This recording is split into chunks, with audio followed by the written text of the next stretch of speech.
So once again, good morning, students. Yesterday we have discussed the nutrition in human being and how do food get digested in the buccal cavity and esophagus. Today we will discuss how do food get digested in the stomach and duodenum. Two part. So see how do the digestion of food takes place in the stomach. Stomach. See, a stomach is a bag-like structure, beta. Suppose this is the part of a esophagus. So just below the esophagus, a stomach is started. ना ये stomach है जो J-shaped है. Most of the books में J-shaped लिखा है कि stomach जो है वो क्या है? J-shaped है. और यहाँ ये जो stomach का जो wall है is highly muscular. स्टमक का वॉल क्या है? Highly muscular. ठीक है, तो shape of stomach is J shaped. याद रखना, जे शेप्ड होता है and wall of stomach is highly muscular. यहाँ पर दिखाई भी दे रहा है कि स्टमक का जो वॉल है काफी मस्कुलर है. और entry of food in the stomach is controlled by here. यहाँ कल क्या बताए थे, क्या प्रेजेंट होता है? Pylorus sphincter muscle. यहाँ है पाइलोरस स्फिंक्टर मसल. ठीक है, ये स्टमक एक्चुअली इसका 4 पार्ट है. ये यहाँ पर ऊपर वाला भाग को क्या कहेंगे? जैसे यहाँ पर ले लिए इस पोर्शन को क्या कहेंगे? पाइलोरस. पाइलोरस. और इधर जो बाहर की ओर फेंके हुए हैं, बाहर की ओर जो निकला हुआ है, इसको क्या कहते हैं?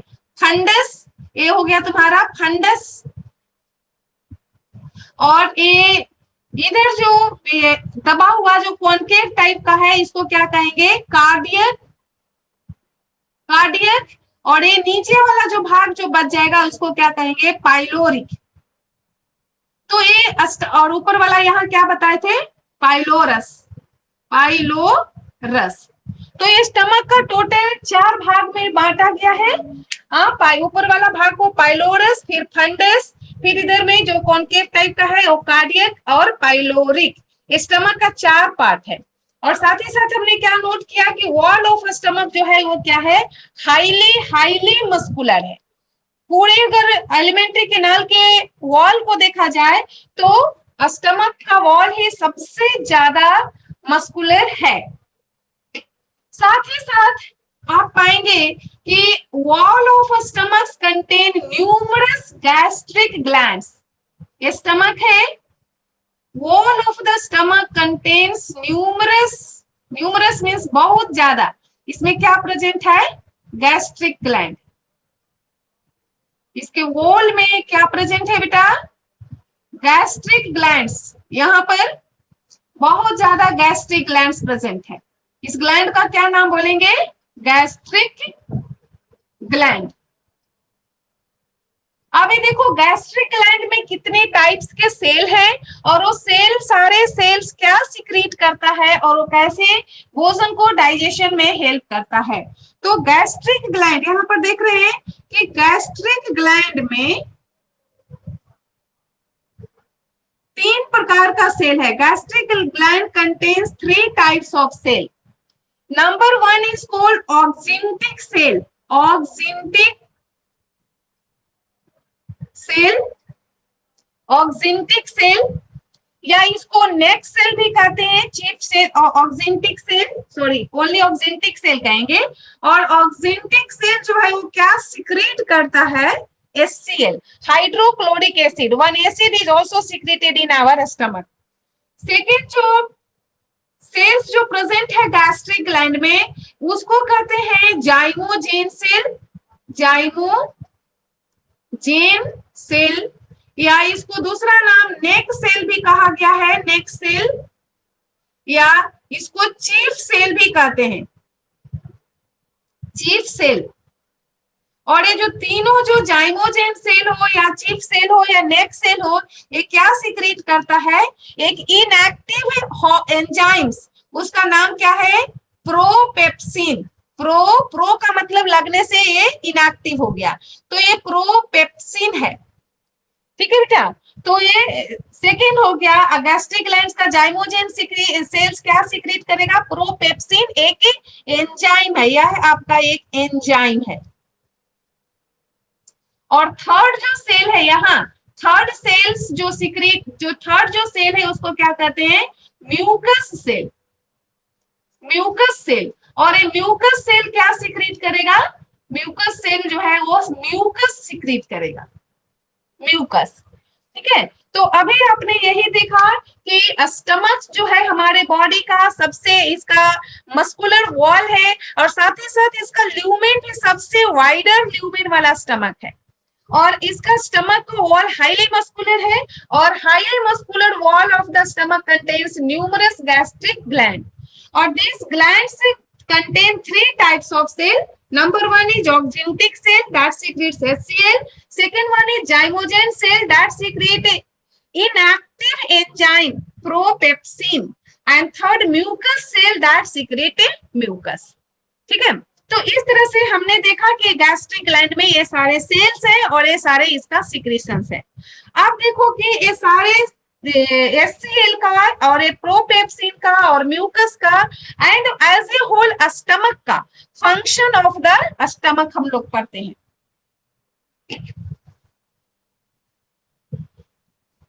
Number one, stomach help in physical as well as in chemical digestion. Stomach जो है वो फिजिकल डाइजेशन भी करता है। कैसे?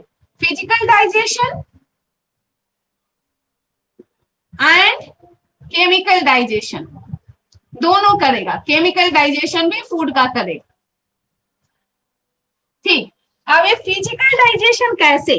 तो wall of the stomach is highly muscular, so when the bolus ना chewed semi digested food in the mouth को क्या कह रहे थे? बोलस। तो बोलस जैसे ही स्टमक में आएगा, then the wall of the stomach rhythmically contract and relax, contract and relax, due to which the food क्या हो जाता है? चर्न हो जाता है। ठीक है, तो इस तरह से स्टमक जो क्या कर रहा है? चर्निंग में। फिजिकल डाइजेशन कैसे कर रहा है?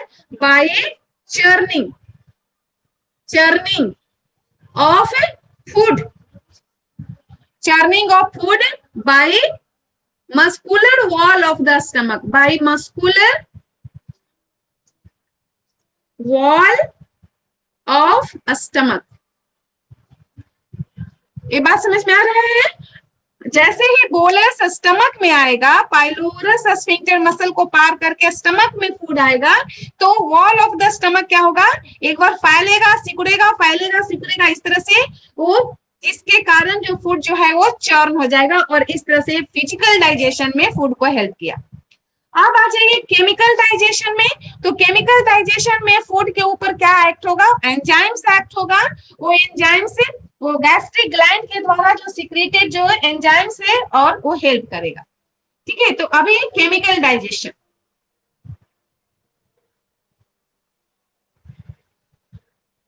In chemical digestion, first of all, you have seen that oxyntic cell of the gastric gland, na? Oxyntic cell of the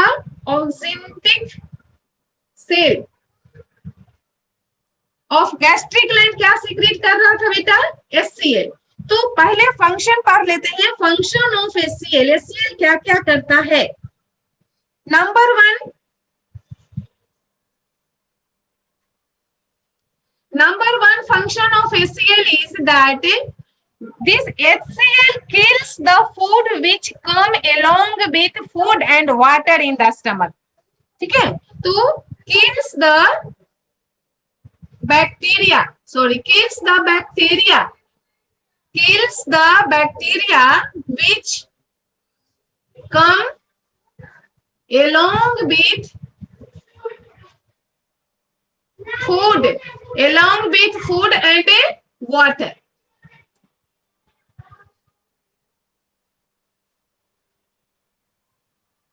This is the first function of the HCl, है ना? Already in our mouth so many bacteria is present. Even the utensil in which we are eating, that also contains bacteria. Water we are taking, even RO water you are taking, little bacteria is present. And even how much cooked and roasted food we are taking, they contain some amount of bacteria. So, and already in our gut also, in the mouth, in the esophagus, bacteria is filled. So that bacteria which come along with food and water in the stomach, this HCl generally kills this bacteria, so that there is no any problem takes place. Second function of HCl is this. You have seen there that zymogen secreting inactive enzyme. Inactive enzymes का नाम क्या था? Propepsin. But this HCl converting this inactive propepsin. Propepsin कैसा enzyme है? Inactive. ये inactive है, ये inactive है. इसको ये कौन? HCl ब्रेक कर रहा है क्या में? पेप्सिन में. और ये पेप्सिन जो है बेटा, ये एक्टिव एंजाइम है, ये एक्टिव है. तो second function you can write that HCl convert inactive inactive propepsin, या पेप्सिनोजेन भी लिखा हुआ लिख सकते हैं. पेप्सिनोजेन और प्रोपेप्सिन जो कि इनएक्टिव एंजाइम है, इसको ये HCl पेप्सिन जो कि एक्टिव एंजाइम में बदल देता है. ठीक है.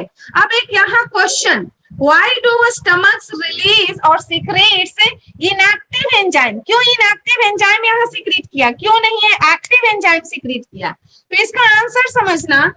This wall of the stomach contains this gastric gland. ठीक है. और in suppose they are secreting active gland, active enzymes, pepsin direct release करता, then this pepsin जानते हैं बेटा, pepsin is protein digesting enzyme. ये प्रोटीन को तोड़ देता है. ठीक है. तो प्रोटीन मसल्स में प्रोटीन है. आप जानते हैं मछली खाते हैं क्योंकि मछली में प्रोटीन है, मीट खाते हैं, चिकन खाते हैं, फ्लेसेस जो है उसमें प्रोटीन है. तो ये अगर यहाँ पर एक डायरेक्टली एक्टिव निकलता, पेप्सिन निकलता, तो स्टमक हमारा भी तो वो स्टमक मसल्स का ही बना हुआ है. तो ये पेप्सिन जो है डायरेक्टली अपना ही स्टमक को क्या कर देता? डाइजेस्ट कर देता. इसलिए to protect its own stomach, own wall, this gastric gland release करता है inactive enzymes.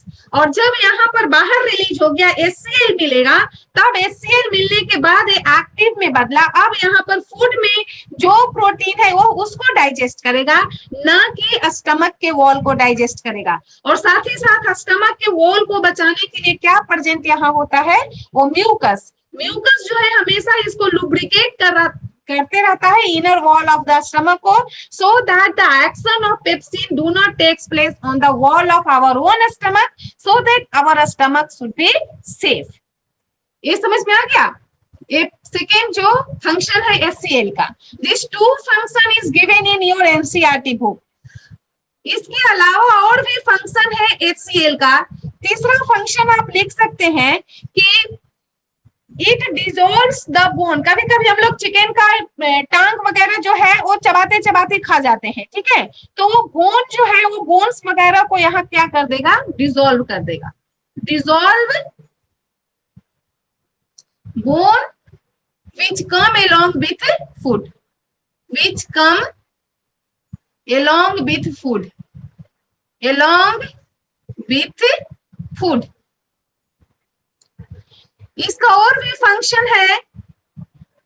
Function number 4, mouth में जो फूड का जो डाइजेशन चल रहा था, वहां पर माउथ में आपने देखा कि स्टार्च को डाइजेस्ट किया गया ना. स्टार्च जो है फूड में, फूड का हम लोग जो भी फूड लिए थे, proteins, fat, vitamins, water, minerals, उसमें से ओनली एंड ओनली स्टार्च जो था वो चेंज हुआ था माल्टोज शुगर में बाय द सैलिवरी एमाइलेज. ठीक है. सैलिवरी एमाइलेज का दूसरा नाम टायलिन भी कहते हैं. तो सैलिवरी एमाइलेज से ओनली एंड ओनली स्टार्च वहां डाइजेस्ट हुआ शुगर में. बाकी प्रोटीन्स और फैट ये दोनों बिल्कुल वहां माउथ में जिसका डाइजेशन नहीं हुआ था. अब यहाँ पर क्या होगा कि ये जो सैलिवरी एमाइलेज का जो प्रोसेस है वो एसोफेगस तक वो होते आ जाएगा।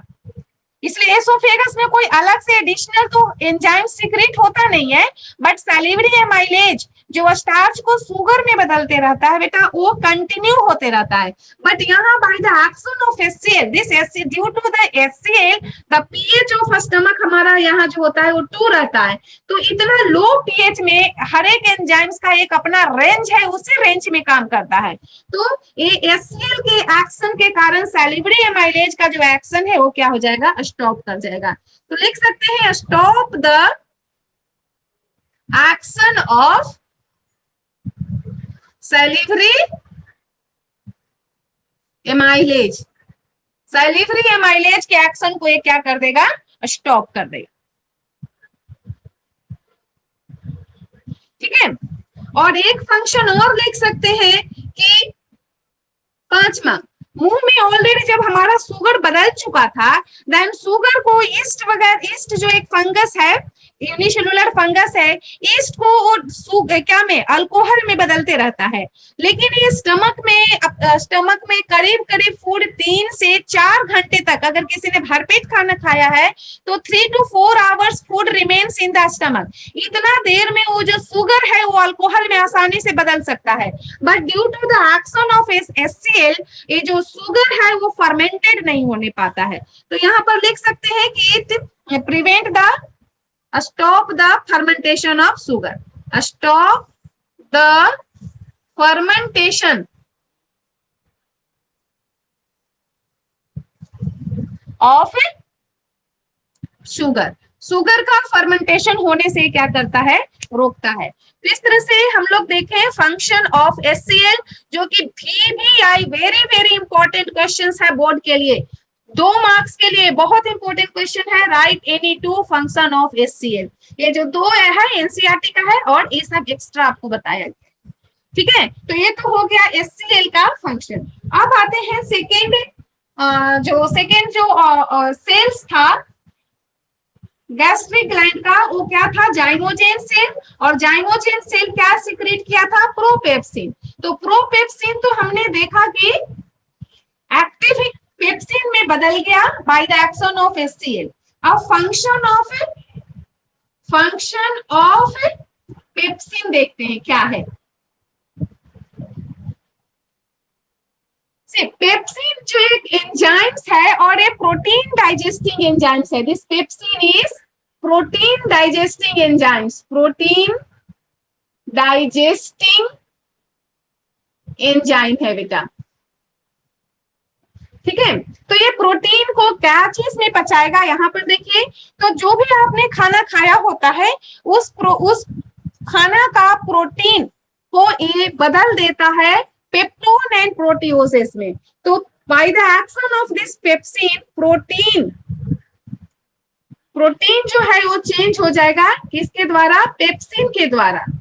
पेप्सिन जो है इस प्रोटीन को तोड़ देगा पेप्टोन्स प्लस प्रोटियोजेज। ठीक है, तो ये पेप्टोन, ये जो प्रोटीन एक बहुत बड़ा बिग मॉलिक्यूल था, वो टूट गया थोड़ा स्मॉलर टुकड़ा में, एक पेप्टोन और प्रोटियोजेस में। ठीक है बच्चा, now this happens only in the stomach of adult. But अगर एक इन्फेंट, एक शिशु है, तो शिशु का स्टमक में एक और एंजाइम सीक्रेट होता है, वो क्या है, रेनिन। रेनिन जो है बेटा, एक रेनिन जो है एक एंजाइम्स है, वो इन्फेंट जो बच्चे दूध पीते रहते हैं उनके स्टमक्स में केवल रिलीज होता है। और ये क्या करता है, दूध के में मिल्क, बच्चे दूध पीते हैं ना, उस दूध में एक मिल्क प्रोटीन है, उसको क्या कहते हैं, केसिन, और उसको बदल देता है। रेनिन जो है वो मिल्क प्रोटीन केसिन जो है एक मिल्क प्रोटीन है, मिल्क में पाया जाने वाला प्रोटीन, मिल्क प्रोटीन। इस मिल्क प्रोटीन को ये रेनिन बदल जाता है केसिन को पैराकेसिनेट में, और ये पैरा कैसिनेट जो है वो क्या हो जाएगा, सेमी सॉलिड, हाँ दही के समान जम जाता है, ये सॉलिड सेमी सॉलिड है ये, तो ये रेनिन काम करेगा। और ये रेनिन एडल्ट के जैसे हम लोग हो गए, ये सब के 5-6 साल के बाद बच्चे लोग में ये वाला जो एंजाइम्स है इसका सिक्रीशन बंद हो जाता है। केवल इन्फेंट शिशु में ये एंजाइम्स रिलीज होता है जो कि मिल्क प्रोटीन, मिल्क के प्रोटीन केशिन को डाइजेस्ट करता है। Third, this is the function of pepsin और रेनिन के बारे में हमने पढ़ा। अब फंक्शन पढ़ लेते हैं, फंक्शन ऑफ म्यूकस। म्यूकस का क्या काम है, जो कि mucus cells of the gastric gland secrete किया था। तो फंक्शन ऑफ म्यूकस,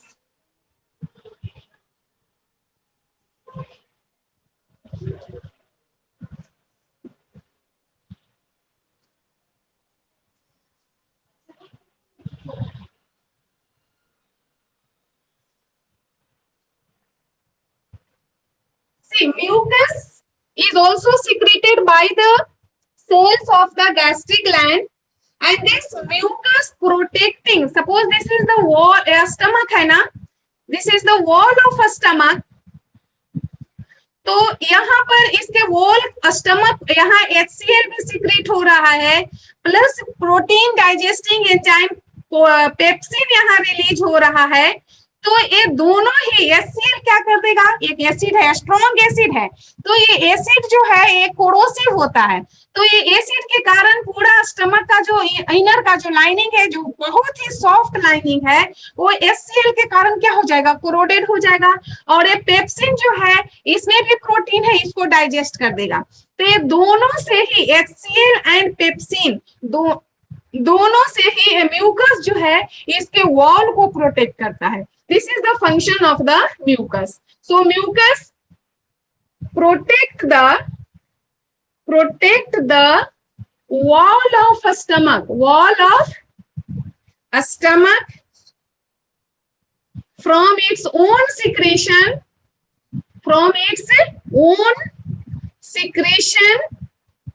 क्या, HCl एंड पेप्सिन, इस दोनों से ही वॉल ऑफ स्टमक को बचाता है।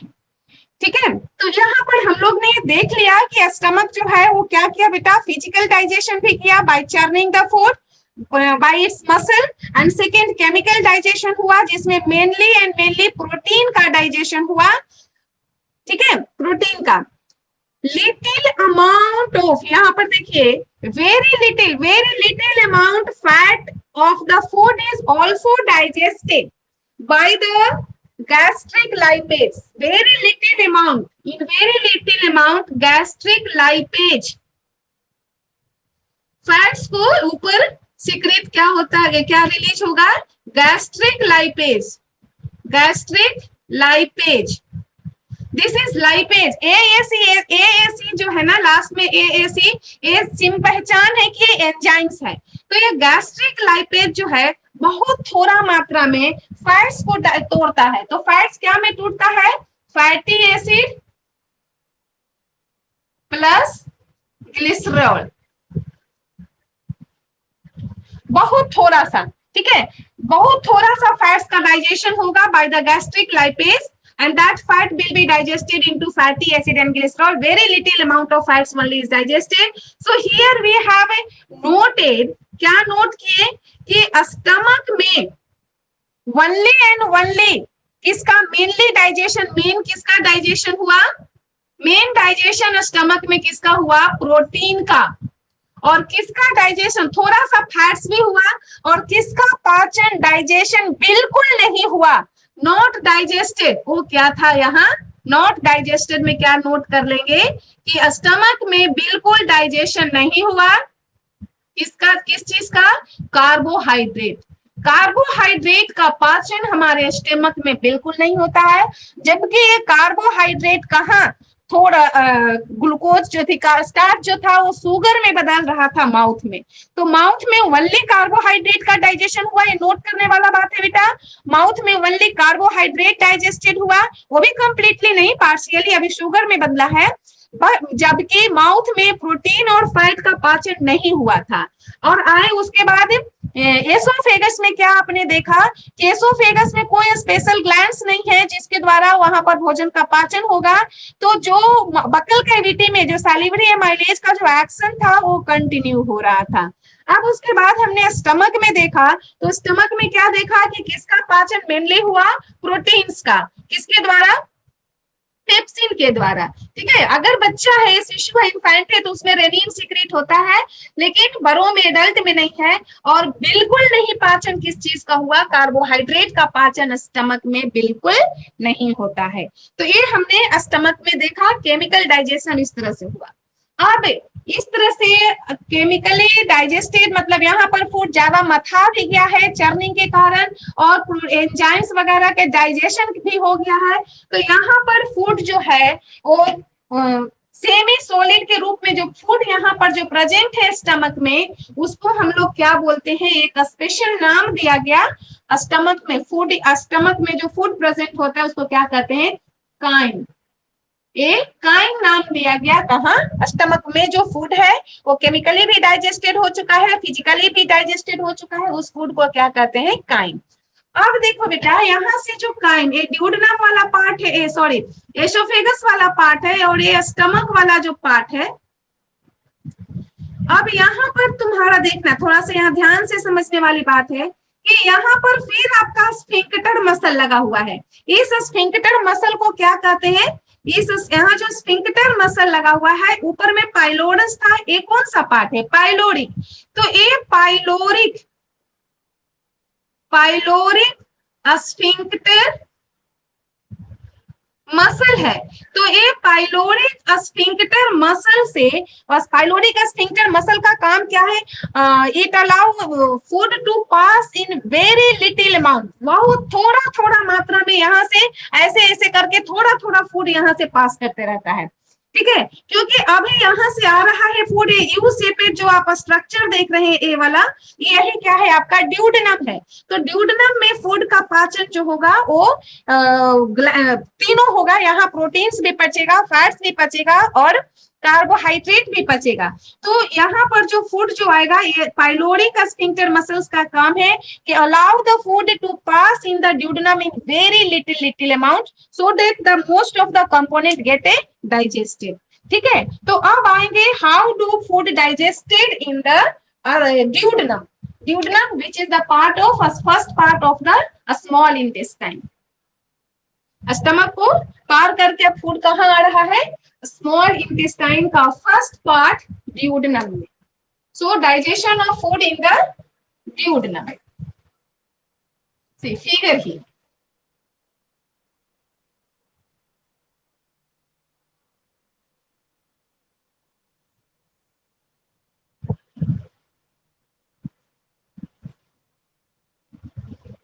ये क्या है, पाइलोरिक स्फिंक्टर मसल, और ये यू शेप्ड जो है ये क्या है बेटा, यही है आपका ड्यूडेनम। ठीक है, और ड्यूडेनम के जस्ट स्टमक के जस्ट यहाँ पर, स्टमक जो है स्टमक के जस्ट पैरेलल में यहाँ पर क्या होता है, एक हेटेरोक्राइन ग्लैंड जो आपको बताए थे वो क्या है, पैनक्रियाज। तो ये आपका पैनक्रियाज यहाँ ग्लैंड है, ये पैनक्रियाज, पैनक्रियाज जो कि हेटेरोक्राइन है, एंडोक्राइन के साथ साथ एक्सोक्राइन भी है, और मतलब एंजाइम्स भी सिक्रीट करता है, साथ ही क्या सिक्रीट करता है, हार्मोन्स भी सिक्रीट करता है। ठीक है, और उसके बाद यहाँ पर से एक और है, यहाँ पर एक और ग्लैंड आएगा इस तरह से, ये गॉल ब्लैडर हो जाएगा। ये बॉडी का सबसे largest gland of our body क्या है, लीवर है। तो ड्यूडेनम जो सिक्रीट, ड्यूडेनम जो है ये रीजन, दिस रीजन ड्यूडेनम जो है वो दो तरह से आपका जूस ले रहा है। एक पैनक्रियाज की तरफ से पैनक्रिएटिक जूस आएगा भोजन डाइजेशन के लिए, और दूसरी तरफ से लीवर जो है वो क्या रिलीज करेगा, यहाँ पर बाइल जूस रिलीज करेगा फूड को अल्कलाइन बनाने के लिए। ठीक है, क्योंकि यहाँ HCl के कारण इसका पीएच जो था बहुत ही डाउन हो गया, पीएच ऑफ द स्टमक कितना हो गया है, 2 हो गया है, 2 हो गया है। और अब ये जो पैंक्रियाज है बेटा, यहाँ ध्यान देना, यहाँ पैंक्रियाज जो है, पैंक्रियाज जो बहुत सारे जो एंजाइम्स जो रिलीज करेगा वो इतना लो पीएच, यहाँ पर कितना बताए, पीएच 2 हो चुका है। और ये पैंक्रियाज जो है ये अल्कलाइन मीडियम में काम करेगा, ये करीब इसके लिए 8 से 9 पीएच चाहिए। तो 2 से पीएच को 8 और 9 पहुंचाने के लिए एक सबसे बड़ा यहाँ पर काम करना पड़ेगा कि इस फूड के पीएच को चेंज करना पड़ेगा, फूड को एसिडिक टू अल्कलाइन बनाने का काम करेगा, नहीं तो पैंक्रियाटिक एंजाइम्स कुछ काम नहीं करेगा। हर एंजाइम्स का एक स्पेशल फीचर्स होता है कि वो फिक्स टेम्परेचर पर काम करेगा, एक फिक्स पीएच में काम करेगा। तो सबसे पहले नीड हमारे पास क्या आ गया, ड्यूडेनम में क्या आया कि to change the pH of the food. तो इस पीएच को चेंज करने के लिए हमारे पास क्या आता है, बाइल जूस, जो कहां से आता है, लीवर से आता है। तो सबसे पहले लीवर के बारे में पढ़ लेते हैं और पैंक्रियाज के बारे में पढ़ते हैं और उसके बाद देखते हैं कैसे फूड यहाँ डाइजेस्ट हो जाएगा। तो लीवर, यहाँ देख बेटा, लीवर, लीवर के बारे में आप क्या जानते हैं, तो लीवर क्या है, exocrine gland of our, largest exocrine, लिखिए ये लार्जेस्ट एक्सोक्राइन, बहुत इंपॉर्टेंट क्वेश्चन है, largest exocrine gland of our body, of our body. हमारे बॉडी का सबसे बड़ा एक्सोक्राइन ग्लैंड कौन है, लीवर है। ठीक है, लीवर जो है वो स्पेशल हेक्सागोनल हेपेटिक सेल्स, इस तरह से हेपेटिक सेल्स से बना होता है। लीवर के सेल्स को क्या कहते हैं, हेपेटिक सेल्स कहते हैं। ये न्यूक्लियस है, ये सारे क्या है, हेपेटिक सेल्स है। ये सेल्स, लीवर के सेल, ये नाम क्या हो गया इसका, हेपेटिक सेल। ठीक है, अब ये हेपेटिक सेल, यहाँ पर ये सेल्स में क्या बनेगा, बाइल, बाइल बनेगा। और बाइल जो है वो सारे यहाँ बाइल जो निकलेगा सिक्रीट होगा, एक्सोक्राइन है, ये डायरेक्टली ट्यूब में आएगा। तो सबसे पहले हेपेटिक सेल्स में जो यहाँ पर बनेगा तो ये आएगा कौन सा डक्ट में, हेपेटिक डक्ट में आएगा। इस हेपेटिक डक्ट में सबसे पहले आएगा हेपेटिक डक्ट। हेपेटिक डक्ट जुड़ करके क्या बनाएगा, यहाँ पर ए बनाता है बिलियरी डक्ट, बिलियरी डक्ट।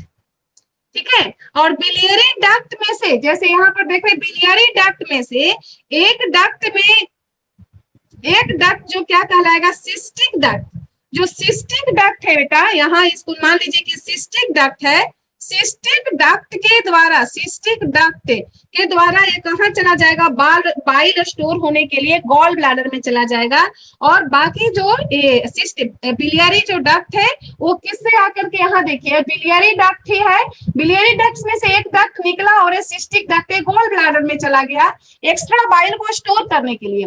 और ये बिलियरी डक्ट है वो पैंक्रियाज के डक्ट से मिल जाता है। तो यहाँ पर ये बिलियरी डक्ट जो था, यहाँ बिलियरी डक्ट था, उसमें से एक सिस्टिक डक्ट निकला, पैंक्रियाज में चला गया, सॉरी यहाँ गॉल ब्लैडर में चला गया।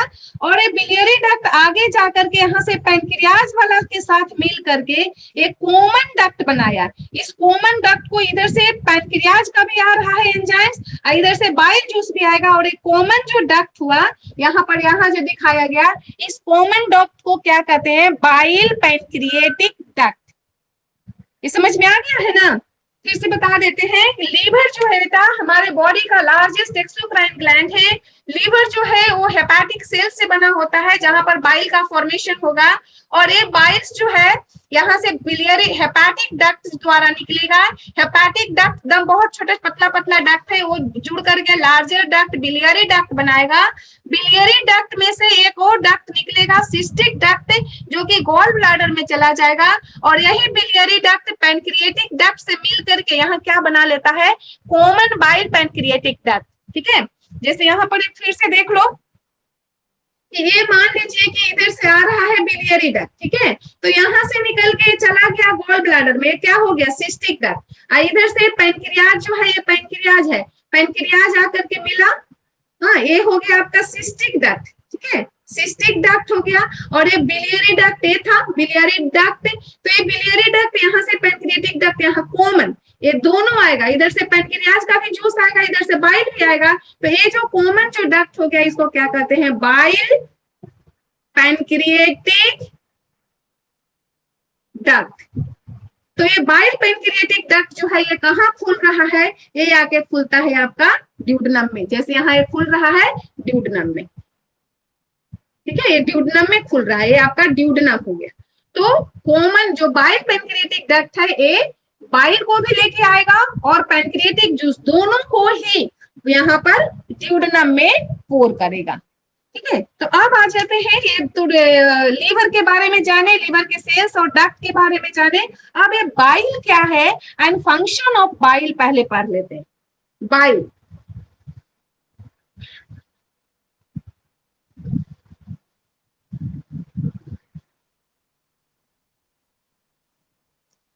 बाइल, बाइल जो है देखो बेटा, हमारे बॉडी में बहुत सारे मैकेनिज्म है, बहुत सारे, बताएं कि एक सेकेंड में मोर देन 100 टू 150 रिएक्शंस होते रहता है। तो आप ये भी जानते हैं कि हमारे बॉडी में आरबीसी जिसको रेड ब्लड कॉर्पसल्स कहते हैं वो 120 दिन तक जिंदा रहता है, मतलब 4 महीना, और 4 महीना के बाद वो आरबीसी क्या हो जाता है, मर जाता है। मरने के लिए कहाँ आता है, लिवर में, और लिवर, इसलिए लिवर को कहते हैं butcher house of the RBC. अब ये सोचिए कि हर सेकंड कितना आरबीसी मर रहा होगा लीवर में आकर के, तो ये लीवर क्या करेगा, ये मरा हुआ आरबीसी को स्टोर करके रखता है, नहीं, ये मरा हुआ आरबीसी को स्टोर नहीं करता है। ये जब आरबीसी जब मर जाते हैं उसको केमिकल रिएक्शन से तोड़ देता है, और तोड़ करके यही क्या बनाता है, बिलिरुबिन एंड बिलिवर्डिन बनता है, ठीक है। तो ये दो चीज याद रखना। सबसे पहले तो बाइल में दो चीज है, बाइल में बाइल सॉल्ट है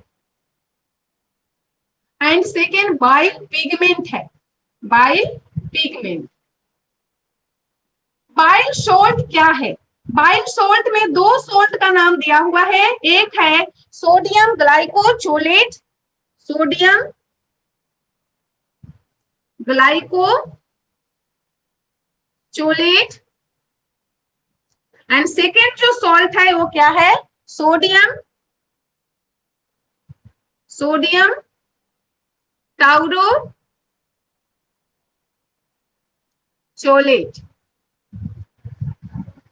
तो ये दो सॉल्ट है, sodium glycocholate and sodium taurocholate bile salt में। और बाइल पिगमेंट, यहाँ पिगमेंट में दो पिगमेंट है बेटा, एक जो है इसको कहते हैं बिलिरुबिन, बिलिरुबिन, और दूसरा जो सॉल्ट है उसको क्या कहते हैं, बिलिवर्डिन, बिलिवर्डिन। यही जो बिलिरुबिन और बिलिवर्डिन जो है वो मरा हुआ आरबीसी जो है वो टूट करके ये बिलिरुबिन एंड बिलिवर्डिन बनाता है।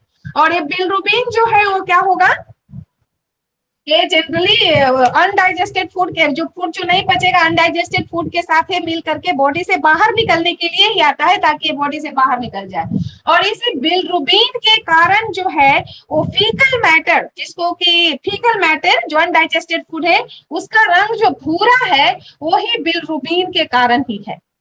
बिलिरुबिन जो है वो ये फीकल मैटर जो स्टूल है उसको कलर देता है बिलिरुबिन।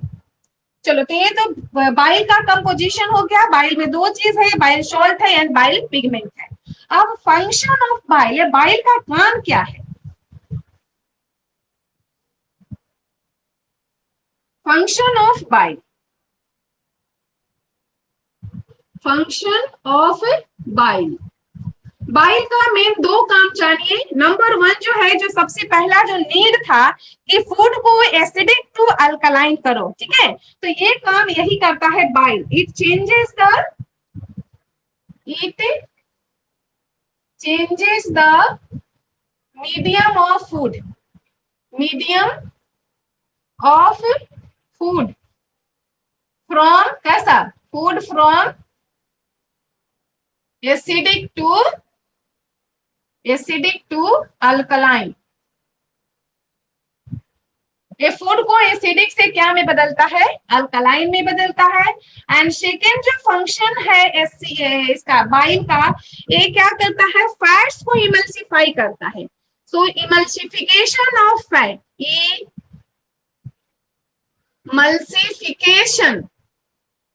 इमल्सिफिकेशन ऑफ फैट्स, पर एक नया शब्द है इमल्सिफिकेशन। ये क्या है और इससे क्या बेनिफिट है? सी, इमल्सिफिकेशन का क्या मतलब है? जो फैट्स जो होता है बिग बिग ग्लोब्यूल्स है, ठीक है, इतना बड़ा मान लीजिए कि फैट ग्लोब्यूल है, फैट्स ग्लोब्यूल, तो इस फैट ग्लोब्यूल को छोटा छोटा ग्लोब्यूल में तोड़ देना, ये ही क्या कहलाता है? इमल्सिफिकेशन। ठीक है, तो इमल्सिफिकेशन का मतलब क्या हुआ? Break down of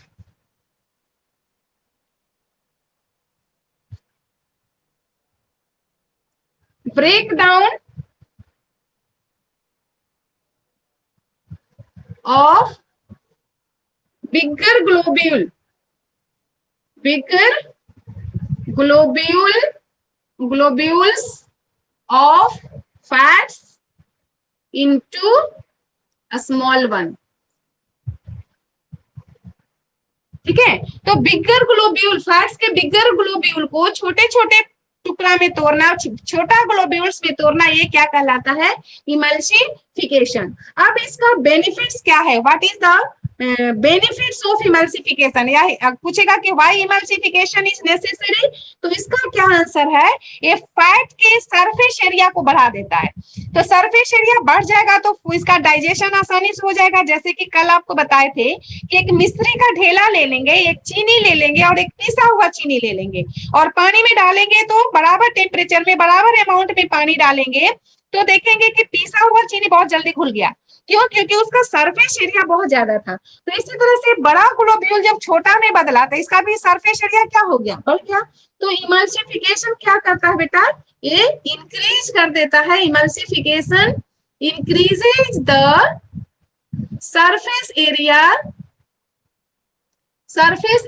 of fats.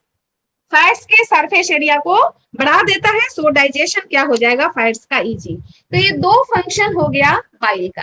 तो जो पहला जरूरत था कि फैट फूड के मीडियम को चेंज करो, वो किसने कर दिया? बाइल ने कर दिया। बाइल को कौन सिक्रीट किया? लीवर सिक्रीट किया और वो फैट को क्या कर दिया? मीडियम को चेंज कर दिया।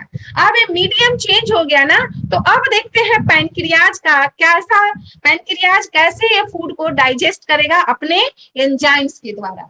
तो सबसे पहले आ जाओ पैनक्रियाज।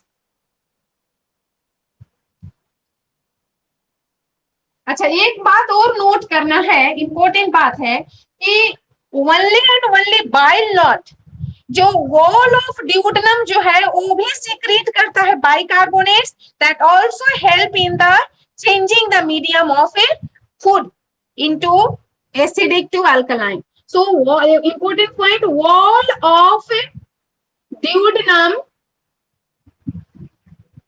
ऑल्सो सीक्रेट्स, क्या सीक्रेट करता है बेटा? Also secretes, wall of duodenum also secretes bicarbonate that also change the medium of food from acidic to alkaline। ठीक है, तो ये भी याद रखना है कि जो अल्कलाइन बनाने का काम बाइल का है और साथ ही साथ wall of duodenum also secrets करते हैं बाइकार्बोनेट, जो कि क्या करता है? उसको चेंज करता है। तो ये हो गया मेन जो जरूरत था कि उसको चेंज करना है मीडियम, हमारा मीडियम चेंज हो गया, एसिडिक टू अल्कलाइन कर दिया गया है। अब आते हैं पैनक्रियाज। पैनक्रियाज क्या है? पैनक्रियाज एक हेटेरोक्राइन ग्लैंड, आपको कल बताए थे। हेटेरोक्राइन, हेटेरोक्राइन क्यों बेटा? हेटेरोक्राइन इसलिए क्योंकि एंडोक्राइन के साथ साथ एक्सोक्राइन भी है। एक्सोक्राइन एंड एंडोक्राइन, ये दोनों है। एक्सोक्राइन एक्सोक्राइन है, करीब 98% जो पैनक्रियाज का है एक्सोक्राइनल पार्ट है, एंड ओनली 2% जो है वो क्या है, मिलियंस इसमें एंडोक्राइनल पार्ट्स है, but all together they are taking only 2% whole area of the pancreas, and exocrinal parts are taking approximately 98% of the pancreas. ठीक है बेटा, तो अब ये जो पार्ट है इसका पैनक्रियाज का, उसका ट्रांसवर्स सेक्शन काट के देखते हैं उसमें क्या है। तो अगर आप पैनक्रियाज जो लीफ जैसा स्ट्रक्चर है यहाँ पर स्टमक के just parallel to the stomach होता है, इसका अगर ट्रांसवर्स सेक्शन काटेंगे तो आप पाएंगे कि इस तरह से जो पैनक्रियाज है, एक पैन इसके बीच में बहुत सारे जो सेल्स है पैनक्रियाज के सेल्स को, उसको हम लोग क्या कहते हैं, ये हर एक को बनाना पड़ेगा। ये जो है बेटा ये है आपका पैनक्रिएटिक एसिनर सेल। यहाँ पैनक्रियाज के सेल्स को क्या कहते हैं, पैनक्रिएटिक एसिनर सेल। बहुत ये सारे सेल्स है, ठीक है, ये सारा सेल्स है, ये सारे सेल्स है यहाँ पर। तो ये तुम्हारा हर एक में बना देना है। इस सेल्स को क्या कहेंगे, सब न्यूक्लियस है, ये छोटा छोटा डॉट डॉट जो है वो न्यूक्लियस है। ये है पैनक्रिएटिक एसिनर सेल, ठीक है, ये क्या है, एसिनर सेल, एसी पैनक्रिएटिक एसिनी भी बोल सकते हैं, पैनक्रिएटिक एसिनी। और ये बीच में पैनक्रिएटिक एसिनी के बीच में यहीं पर जो है वो अनडिफरेंशिएटेड सेल्स होता है, जिसको सबसे पहले लैंगरहैंस नामक साइंटिस्ट ने देखा था। और सब पहले तो इसको केवल एक्सोक्राइन समझा जाता था, लेकिन यही बहुत बाद में एक साइंटिस्ट जिसका नाम क्या था, लैंगरहैंस, तो वो लैंगरहैंस, ये लैंगरहैंस नाम के साइंटिस्ट थे। तो इन्होंने बीच में देखा कि ये एंडोक्राइनल पार्ट है इसके बीच में, और उन्हीं के नाम पर ये इसका नाम क्या दे दिया गया, आइलेट्स ऑफ लैंगरहैंस। तो ये क्या है तुम्हारा, आइलेट्स ऑफ लैंगरहैंस, इन्हीं साइंटिस्ट के नाम पर दिया गया आइलेट्स ऑफ लैंगरहैंस, जो कि डिस्कवरी से पता चला कि इसमें 3 प्रकार का सेल है, alpha cell, beta cell and gamma cell या डेल्टा सेल। ठीक है, तो ये जो आइलेट्स ऑफ लैंगर जो कि क्या है, एंडोक्राइनल पार्ट है बेटा, तो इसका अल्फा सेल, बीटा सेल और गामा सेल ये क्या सीक्रेट करेगा, हार्मोन सीक्रेट करेगा। और ये जो सेल्स है एसिनर सेल्स, ये क्या सीक्रेट करेगा, ये एंजाइम सीक्रेट करता है। ये क्या सीक्रेट करेगा, एंजाइम्स, जो कि भोजन को पाचन में हेल्प करेगा। और यहाँ जो ये सेल्स है अल्फा सेल, बीटा सेल और गामा सेल, ये क्या सीक्रेट करेगा, हॉर्मोन्स। तो देखिए ये हॉर्मोन्स का कौन कौन सेल क्या सीक्रेट करेगा, यहाँ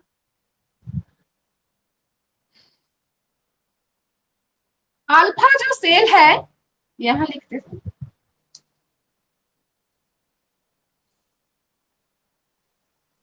अल्फा सेल, अल्फा जो सेल है यहाँ, अल्फा जो सेल है, जो इतना भी अल्फा सेल्स है इसके अंदर, सभी अल्फा सेल्स क्या सीक्रेट करता है, ए सीक्रेट करेगा ग्लूकागॉन, एक हार्मोन है ग्लूकागॉन। और ये क्या करेगा बेटा, ये करेगा ब्लड शुगर लेवल, ब्लड में जो ब्लड का जो शुगर लेवल है, ब्लड शुगर लेवल को ये क्या करेगा, अप करेगा। मतलब ये कैसे करता है ब्लड शुगर लेवल को अप, तो हमारे बॉडी में मैकेनिज्म है, जैसे हम लोग खाना खाते हैं, जितना भी कार्बोहाइड्रेट है वो क्या में बदल जाएगा, ग्लूकोज में बदलेगा। तो हमारे बॉडी में जितना सेल्स में ग्लूकोज चाहिए उतना ही ग्लूकोज रहेगा, बाकी जो ग्लूकोज है वो ग्लाइकोजेनेसिस के द्वारा ग्लूकोज को ग्लाइकोजेन में बदल दिया जाता है। ठीक है, लेकिन ये ग्लूकागॉन जो है वो ग्लाइकोजेन को उल्टा ग्लूकोज में बदलता है, ग्लाइकोजेनेसिस ग्लाइकोजेनोलाइसिस करके। तो इस तरह से ब्लड में शुगर का लेवल को क्या करेगा, बढ़ा देगा। और सेकेंड जो सेल है ये बीटा सेल, बीटा जो सेल है ये सीक्रेट करता है इंसुलिन, इंसुलिन। अब इंसुलिन क्या करेगा, ब्लड शुगर लेवल को ये डाउन करता है। एंटागोनिस्टिकली, ग्लूकागॉन और इंसुलिन दे आर वर्किंग एंटागोनिस्टिकली। एक जो है ब्लड शुगर लेवल को ऊपर में ले जाता है, मीन से ग्लाइकोजेन को ग्लूकोज में बदलता है by the process of glycogenolysis, and insulin जो है वो ब्लड शुगर लेवल को क्या करता है, डाउन करता है बाय कैसे, ग्लूकोज को ग्लाइकोजेन में, ग्लाइकोजेनेसिस के द्वारा। ठीक है, ये जो क्या यहाँ पर क्या हो रहा है, ग्लाइकोजेनोलाइसिस, ग्लाइकोजेनोलाइसिस। ठीक है, और यहाँ ये क्या करता है, ग्लाइकोजेनेसिस, ग्लाइकोजेनेसिस। यहाँ ग्लाइकोजेन लाइसिस, ग्लाइकोजेन को तोड़ रहा है, लाइसिस का मतलब ब्रेक डाउन हुआ, और यहाँ ग्लाइकोजेनेसिस का मतलब कि ग्लाइकोजेन का, ग्लूकोज को ग्लाइकोजेन में बदलता है। तो ग्लूकोज को ग्लाइकोजेन में कौन बदलता है, इंसुलिन, और ग्लाइकोजेन को ग्लूकोज में कौन तोड़ता है, ग्लूकागॉन। और इस तरह से दोनों का एंटागोनिस्टिक वर्क के कारण हमारे ब्लड का शुगर जो क्या रहता है, मेंटेन रहता है। और तीसरा जो सेल है, जो कहीं डेल्टा सेल और गामा सेल मिलेगा, तो डेल्टा जो सेल है वो क्या सीक्रेट करता है बेटा, सोमैटोस्टैटिन, सोमैटोस्टैटिन। और ये सोमैटोस्टैटिन जो है मेनली क्या में हेल्प करता है, ग्रोथ ऑफ द बॉडी, हमारे बॉडी को ग्रोथ में हेल्प करेगा। ठीक है, तो इस तरह से ये एंडोक्राइनल पार्ट का हो गया, पैंक्रियाज का एंडोक्राइनल पार्ट का, जो कि हार्मोन्स है, ये तीनों इंसुलिन हो गया, ग्लूकागॉन हो गया, और सोमैटोस्टैटिन जो है ये हार्मोन्स हो गया। अब आ जाओ पैंक्रिएटिक एसिड, ये जो सिक्रीट करेगा क्या, एंजाइम्स सिक्रीट करेगा, और ये एंजाइम्स जो है वो कैसे भोजन को डाइजेस्ट करेगा, जो कि डाइजेस्टिव सिस्टम का पार्ट था, ये इससे रिलेटेड था। अब how do food get digested by pancreatic enzymes? तो पैंक्रियाज जो पैंक्रिएटिक एंजाइम है, पैंक्रिएटिक एंजाइम में मेन 3 एंजाइम है बेटा। एक प्रोटीन पचाने वाला जो एंजाइम है उसको कहते हैं ट्रिप्सिन, इसका नाम एनसीईआरटी में भी दिया हुआ है, ट्रिप्सिन। ठीक है, जो प्रोटीन को पचाएगा। सेकेंड जो है वो कार्बोहाइड्रेट को पचाएगा, उसको कहते हैं पैंक्रिएटिक एमाइलेज। और तीसरा जो फैट्स को पचाएगा उसको कहते हैं पैंक्रिएटिक लाइपेज, पैंक्रिएटिक लाइपेज। ठीक है, तो अब देख लेते हैं तीनों का रोल्स। जैसे ये ट्रिप्सिन किसको तोड़ेगा, तो पेप्टोन्स को जनरली तोड़ देगा। पेप्टोन प्रोटीन जो था ऑलरेडी पेप्टोन्स पे टूटा हुआ था, तो ये पेप्टोन्स को तोड़ रहा है, किसमें, यहाँ पर जनरली पेप्टोन्स हो या प्रोटियोजेस हो, यहाँ ये सारे डाइपेप्टाइड्स में बदल जाएगा, डाइपेप्टाइड्स में। ठीक है, और ये पैंक्रिएटिक एमाइलेज, यहाँ पर ये जो एंजाइम्स है ये अभी तोड़ देगा, क्या बोलेंगे, कार्बोहाइड्रेट जो भी स्टार्च है, स्टार्च वगैरह को तोड़ देगा। स्टार्च को क्या में तोड़ेगा, शुगर में ही तोड़ेगा, जो भी शुगर वगैरह है, माल्टोज शुगर है। और ये जो पैंक्रिएटिक लाइपेज जो है वो इमल्सिफाइड, ई मतलब क्या हुआ बेटा, इमल्सिफाइड, ई मतलब emulsified and fats, emulsified fats को पैंक्रिएटिक लाइपेज क्या में तोड़ देगा, फैटी एसिड्स प्लस ग्लिसरॉल। तो इस तरह से आपका फूड डाइजेस्टेड हुआ पैंक्रिएटिक एंजाइम से। अब जो सबसे ज्यादा इंपॉर्टेंट जो क्वेश्चन है, जो बोर्ड बहुत बार पूछता है, वो ए वाला। ये क्या है कि कभी तो पूछेगा कि प्रोटीन डाइजेस्टिंग एंजाइम्स जो पैंक्रियाज सीक्रेट करता है उसका नाम बताइए, तो क्या लिखना है, ट्रिप्सिन। और दूसरा जो इंपॉर्टेंट क्वेश्चन है, difference between pepsin and trypsin. वो जो पेप्सिन स्टमक में सीक्रेट हो रहा था और ट्रिप्सिन यहाँ सीक्रेट हो रहा है, इस दोनों में बहुत बार डिफरेंस पूछा जाता है। तो इसको भी देख लो, पेप्सिन और ट्रिप्सिन में अंतर क्या है।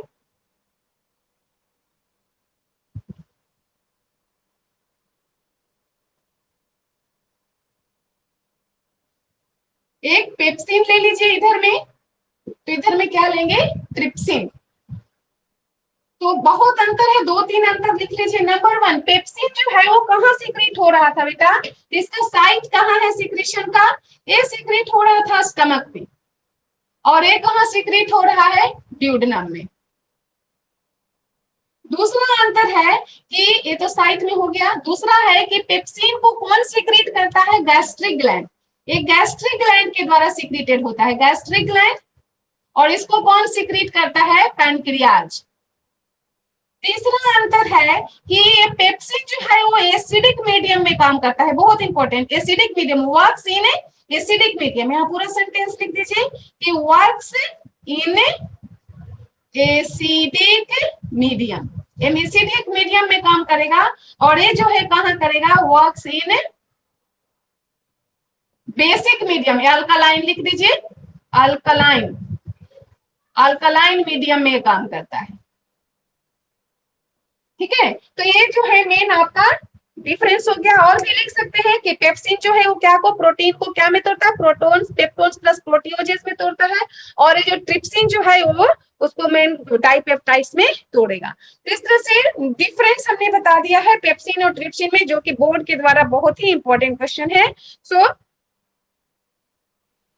today we have completed how is food digested, how do food digested in our stomach and a duodenum. But here also you have seen that food is not completely digested till now, so food will pass in the ileum, and in ileum the food will finally digested and also absorbed, so that we will discuss tomorrow. Okay, bye.